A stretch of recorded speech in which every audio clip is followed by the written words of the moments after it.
bawat sandali, magsumikap tayo, pag sumakita natin na tayo ay makaisa sa paghahari ng Diyos. Amen? Nang sa gayon, sa halip na tayo ay bawian, dagdagan pa tayo. Dagdagan pa. Sinong gustong mayaman? Yumaman. Yan. Ang kayamanan tinutukoy sa Biblia ay hindi lamang yung pangsamantalang kayamanan. Ang ibig ng Diyos ay kayamanang hindi nauubos. Hindi nauubos.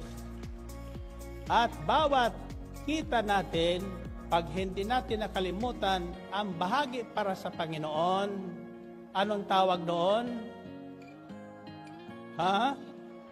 Kasan nyo? Lalo tayong pagpapalain ng Diyos.